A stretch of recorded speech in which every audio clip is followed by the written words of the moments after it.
2024 மக்களவைத் தேர்தலில் நம்ம நெருங்கிட்டு இருக்கோம். அரசியல் கட்சி தலைவர்கள் மக்களை பாதிக்கக்கூடிய விஷயங்களை ஒவ்வொன்றா எடுத்து பேசிகிட்டு இருக்காங்க. அந்த வகையில் ராகுல் காந்தி ரொம்ப முக்கியமான ஆனால் பெரிதும் பேசப்படாத ஒரு விஷயத்தை பற்றி பேசியிருக்காரு. அவர் பேசியிருக்க விஷயம் என்ன அப்படின்னா ரயில்வே நெட்வொர்க் அப்படிங்கிறது கோடிக்கணக்கான இந்தியர்களோட வாழ்வில் கலந்த ஒரு விஷயம். ஒரு இந்திய ரயில்வே நெட்வொர்க்கை தினசரி பயன்படுத்தக்கூடிய மக்களோட எண்ணிக்கை ஆஸ்திரேலியாவோட ஒட்டுமொத்த மக்கள் தொகைக்கு நிகரான ஒரு இது. பல கோடி பயணிகள், பல லட்சம் ஊழியர்களை கொண்ட அந்த ரயில்வே ஏழை நடுத்தர மக்களை விட்டு விலகி போகுதா அப்படிங்கிறது தான் ராகுல் காந்தி பேசுனதோட முக்கிய சாராம்சம்.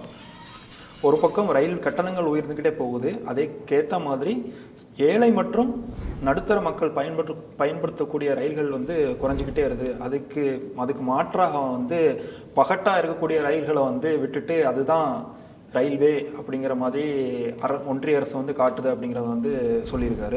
அவர் முக்கியமாக சொல்கிறது ஏழைகளின் ரதமாக இருக்கிறது தான் இந்த ரயில்வே. அவங்க விமானத்தில் போக முடியாது அப்படின்ற பட்சத்தில் ஏழைகளோட முக்கியமான ஒரு போக்குவரத்து இதுவாக இருக்குது. அந்த ஏழைகளின் ரதத்தையே ஏழைகள்கிட்டேருந்து பறிக்கிற மாதிரி இருக்குன்னு சொல்லிட்டு ஒரு விலாவரியான ஒரு விளக்கத்தை அது கொடுத்துருக்காரு.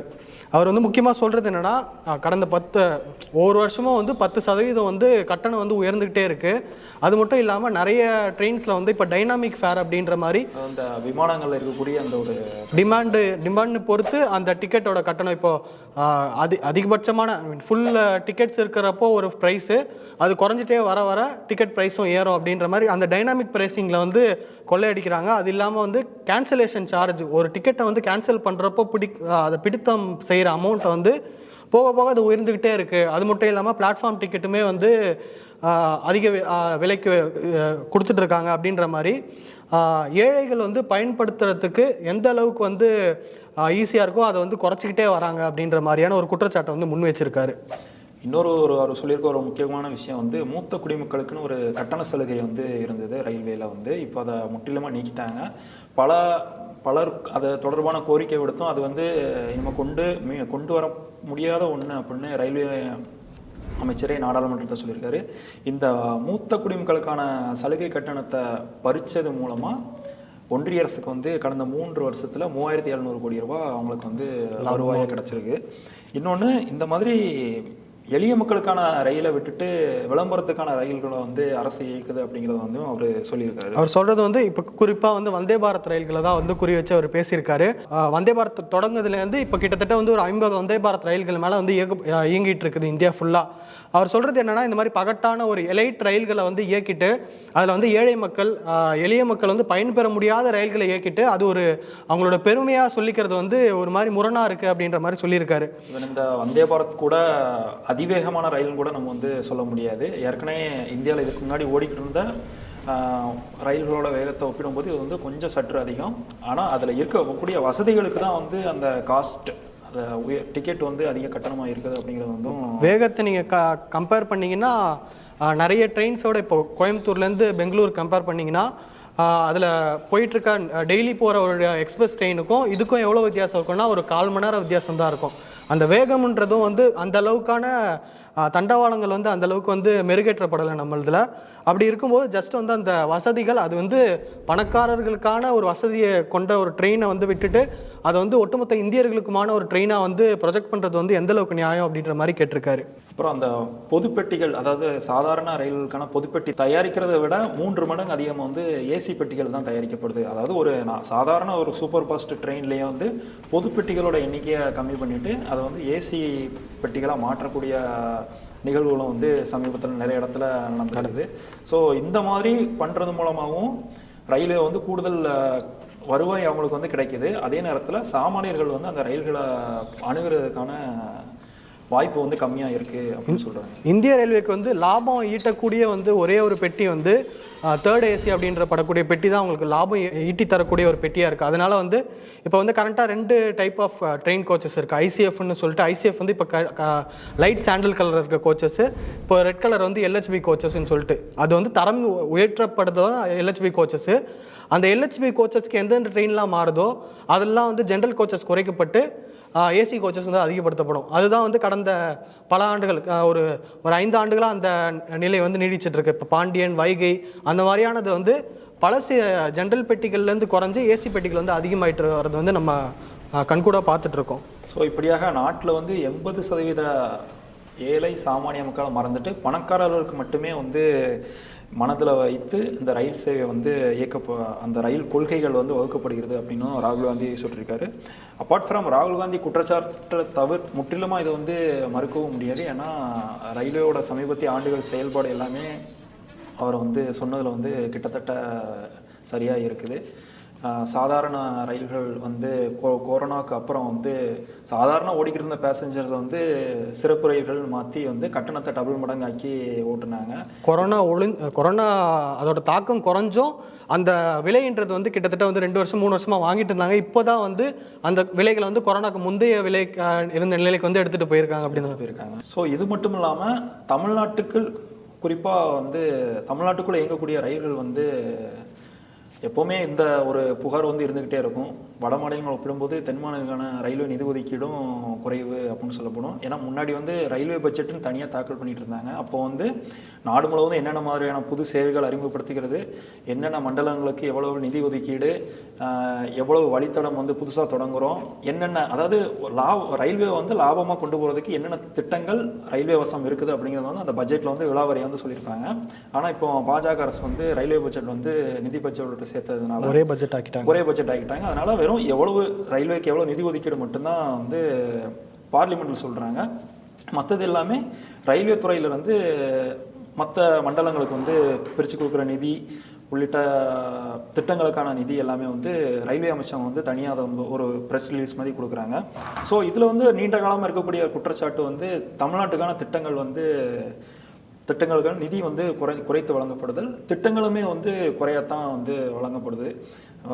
10, 20, 30 ஆண்டுகளுக்கு முன்னாடி அறிவிக்கப்பட்ட பல திட்டங்களும் இன்னும் வந்து வெறும் ஆய்வு அளவிலே இருக்கு அப்படின்னு வந்து சொல்றாங்க. கிட்டத்தட்ட ஈசிஆர் அந்த மார்க்கத்தில் வந்து பாண்டிச்சேரிக்கு வந்து சென்னையிலேருந்து பாண்டிச்சேரிக்கு ரயில் திட்டம் வந்து பல காலமாக வந்து அது வந்து கிடப்பிலேயே இருக்குது. அது வந்து ஆய்வுன்ற அப்படியே அந்த ஸ்டேஜ்லேயே இருக்குன்னு தான் சொல்லணும். குறிப்பிட்ட வந்து தாம்பரத்துலேருந்து செங்கல்பட்டு அது வந்து டெய்லி வந்து ஆயிரக்கணக்கான பேசஞ்சர்ஸ் யூஸ் பண்ணக்கூடிய அந்த ஒரு தடத்தில் 3ஆவதாக ஒரு ரயில் தண்டவாளம் அமைச்சாங்க. அதோட காரணம் என்னென்னா அந்த தடத்தில் மின்சார ரயில்களோட எண்ணிக்கை வந்து அதிகப்படுத்துறதுக்கு தான் சொல்லியிருந்தாங்க. ஆனால் வந்து அவங்க சொன்னதுக்கு மாறாக கடந்த ஆண்டில் வந்து கிட்டத்தட்ட ஒரு 20 ரயில்கள் கிட்ட அந்த தடத்தில் வந்து நீக்கியிருக்காங்க. ஆல்ரெடி வந்து இன்க்ரீஸ் பண்ணோன்னு சொல்கிற நேரத்தில் அது குறைச்சது வந்து எந்த அளவுக்கு வந்து சரி அப்படின்னு சொல்லிட்டு இந்த புறநகர் மின்சார ரயில் வந்து இன்க்ரீஸ் பண்ணணும், ஏசி பெட்டிகள் அறிமுகப்படுத்தணும், இப்படி நிறைய கோரிக்கைகள் இருக்கக்கூடிய நிலையில் வந்து இருக்கிற ரயிலையும் குறைச்சிட்டு இருக்காங்க. இப்படி ஒரு முடிவு எடுத்திருக்காங்க ரயில்வே. இதில் இன்னும் சொல்லக்கூடிய ஒரு முக்கிய உதாரணம் என்ன அப்படின்னா சென்னை பறக்கும் ரயில்வே வழித்தடத்தில் இருக்கக்கூடிய வேளச்சேரி செயின்ட் தாமஸ் மவுண்ட் இணைப்பு. ஒரு தூண் வந்து இடிஞ்சு விழுந்து 1.5 மாதம் ஆகுது. இன்னும் அந்த தூண் அப்படியே தான் இருக்குது, அதை கூட அகற்ற முடியலை.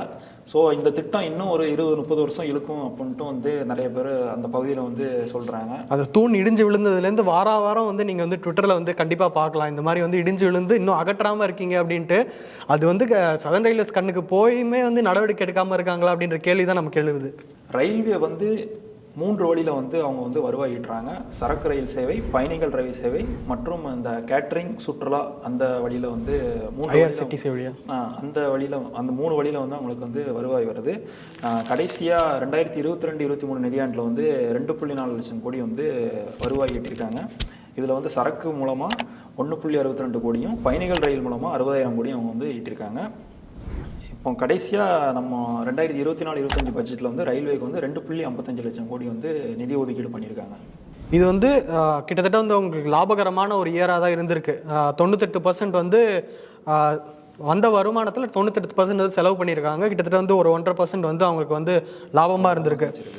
இது வந்து ஒரு லாபம்ன்றது வந்து பார்த்தாலுமே அவங்க வந்து பறிக்கிறது வந்து எளிய மக்களோட வந்து ஒரு பணத்தை தான் சொல்கிற மாதிரி தான் வந்து எதிர்கட்சிகள் வந்து முன் வச்சுட்டு இருக்காங்க. இது வந்து ரயில்வேஸ் வந்து லாப நோக்கத்தோடு இயங்கணுமா இல்லைனா வந்து ஒரு சேவை மனப்பான்மையோடு இயங்கணுமா அப்படின்ற ஒரு கேள்வி இருக்குது. ஏன்னா வந்து பல ரயில்கள் வந்து தனியாருக்கு கொடுக்கறதுக்குமே வந்து ஒன்றிய அரசுகிட்ட திட்டம் இருக்குது. ஆல்ரெடி வந்து டைனமிக் ப்ரைஸிங்கு இந்த மாதிரி கூடுதல் கட்டணம் அப்படின்னு சொல்லிட்டு பல விஷயங்கள் இருக்கிற போது ஆன்மீக வழித்தடங்களுக்கு தனியார் ரயில்களும் இயங்கிக்கிட்டு தான் இருக்குது. ஸோ பொது போக்குவரத்து வந்து லாப நோக்கமாக மக்கள் சேவையாக அந்த லாஸ்ட் மைல் கனெக்டிவிட்டின்னு ஒரு பதம் வந்து சொல்லுவாங்க. ஸோ இது ரெண்டில் எதுவாக இருக்கணும் அப்படிங்கிறத வந்து அரசுகள் தான் முடிவு பண்ணணும். இந்தியா வந்து ஒரு மைக்ரேஷன் வந்து எப்போவுமே இருந்துட்டு இருக்கக்கூடிய ஒரு நாடு. நார்த்லேருந்து ஈஸ்ட்லேருந்து சவுத்துக்கு வர்றது அந்த மாதிரி ஒரு மைக்ரேஷன் வந்து எப்போவுமே இருந்துகிட்டே இருக்கும். நீங்கள் வந்து அந்த ஏரியாஸ் ஈஸ்ட்டு நார்த்லேருந்து தமிழ்நாடு கர்நாடகா மாதிரியான சவுத் ஏரியாஸ்க்கு வந்து டெய்லி ட்ரெயின் விட்டாலும் அதுக்கான வந்து ஒரு டிமாண்ட் வந்து எப்போவுமே இருக்கும். பட் வந்து அப்படி இயக்கப்பட்ட ட்ரெயின்ஸ் வந்து ரொம்ப கம்மின்னு தான் சொல்லணும். ரீசெண்டாக 2017 டைமில் வந்து அந்தியோதயா எக்ஸ்பிரஸ் அப்படின்னு சொல்லிட்டு ஒரு சேவை வந்து அறிமுகப்படுத்துகிறாங்க. ரயில் முழுக்குமே வந்து அது வந்து அன்ரிசர்வ்டு எக்ஸ்பிரஸ், நீங்கள் ஓப்பன் டிக்கெட் எடுத்துகிட்டு பயணிக்கலாம் அப்படின்ற மாதிரி. அந்த ட்ரெயின்ஸ் வந்து இப்போ கரண்ட்டாக வந்து ரன்னிங்கில் வந்து மொத்தமாகவே 13 ட்ரெயின்ஸ் தான் இருக்குது. இதில் ஒரே ஒரு ட்ரெயின் தான் வந்து டெய்லி ரன்னிங் ட்ரெயின். நம்ம தாம்பரத்துலேருந்து நாகர்கோவில் இயங்குற அந்த ட்ரெயின் மட்டும்தான் டெய்லி ரன்னிங். இது வந்து கண்டிப்பாக இந்த ட்ரெயின் வந்து மக்களுக்கு ரொம்ப ரொம்பவும் பயன்படும் தான் சொல்லலாம். புலம்பெயர் தொழிலாளர்கள் வந்து இது வந்து கொஞ்சம் எளிதாக இருக்கும். கண்டிப்பாக இப்போவுமே வந்து காலையில் நம்ம சென்ட்ரலில் பார்த்தோம் அப்படின்னா கோரமண்டல் எக்ஸ்பிரஸ் மேற்கு வங்கத்துக்கு போகிற அந்த பொதுப்பெட்டிகளோட நிலைமையை பார்த்தாலே நமக்கு வந்து கண்ணீர் வர வைக்கும். அந்த அளவுக்கு வந்து உள்ள தொழிலாளர்கள் வந்து உள்ள அடைச்சி வச்சு கொண்டு போகிற மாதிரி இருக்கும். அந்த முன்னாடி 2 அன்ரிசர்வ்டு, லாஸ்ட் 2 அன்ரிசர்வ்டு, அது நீங்கள் பார்த்தீங்கனாலே வந்து அதில் எப்படி வந்து கிட்டத்தட்ட 2 நாள் பயணம், அதில் எப்படி பயணிக்கிறாங்க அப்படின்னு நமக்கு வந்து கொஞ்சம் நேரத்துக்கு வந்து தோட ஆரம்பிச்சிடும். இது வந்து இன்னொரு பிரச்சனையும் எழுது. அதாவது இந்த பொதுப்பட்டி ஓப்பன் டிக்கெட் எடுத்துகிட்டு அவங்க வந்து 3rd ஏசிலையும் 2 ஏசிலையும் வந்து பயணிக்கிறது வந்து பிற பயணிகளுக்குமே வந்து அது வந்து ஒரு இருக்குது. கழிவறைக்கு போக முடியல, பாதுகாப்பு இல்லை அப்படின்னு வந்து நிறைய பேர் ட்விட்டரில் சமூக ஊடகங்களில் வந்து இது மிகப்பெரிய இது ஒரு பெரிய பிரச்சனையாகுது. ரீசெண்டாக வந்து நம்ம வந்து யூபியில் வந்து பாத்ரூம்குள்ளே நின்றுட்டு ட்ராவல் பண்ணுறதெல்லாம் பார்த்தோம். அது வந்து நம்ம வந்து நகைப்புக்குரிய விஷயமா நம்ம வந்து ஷேர் பண்ணிக்கிட்டாலும் அது வந்து அதுக்கான போதிய சேவைகள் இல்லாததான் வந்து அந்த மாதிரியான ஒரு நிகழ்வு நடக்கிறதுக்கு காரணமாக இருக்குன்னு சொல்கிறோம். இந்த மாதிரியான ரொம்ப டிமாண்ட் இருக்கக்கூடிய வழித்தடங்களில் இந்த மாதிரி அந்தியோதயா எக்ஸ்பிரஸ் வந்து இன்க்ரீஸ் பண்ணுறது மூலமாக அந்த டிராஃபிக்கை குறைக்க முடியும். இவ்வளோ கஷ்டப்பட்டு ஒரு மக்கள்லாம் ட்ராவல் பண்ண வேண்டிய தேவை இருக்காது. இப்போ வந்து நீங்கள் சொன்னீங்க கோரமண்டல் எக்ஸ்பிரஸ், அது வந்து ஹவுரா போகிற ட்ரெயின்.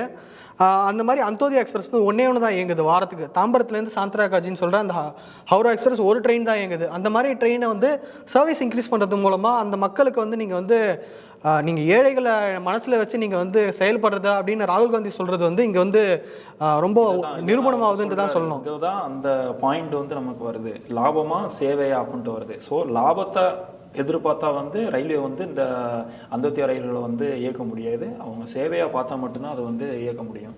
ஸோ இதை தான் ராகுல் காந்தி வந்து சொல்கிறாரு, இந்த ஏழை மக்கள் விட்டு விலகி போகுது ரயில்வே ரொம்ப தூரம் அப்படின்னு வந்து அவர் சொல்லியிருக்காரு. இந்த தேர்தல் காலத்தில் வந்து நிறைய முக்கியமான விஷயங்களை வந்து ராகுல் காந்தி வந்து முன் வச்சிட்ருக்காரு. அதுலேயும் வந்து இந்த ரயில்வேஸ்ன்றதை வந்து ரொம்ப முக்கியமான ஒரு விஷயமா அவர் முன்னெடுத்திருக்காரு. இது எப்படி வந்து அவருக்கு வந்து பலன் கொடுக்கும், காங்கிரஸுக்கும் சரி எதிர்கட்சிகளும் எப்படி பலன் கொடுக்குன்றதை வந்து நம்ம வந்து தேர்தல் காலத்திலாம் பார்க்க முடியும்.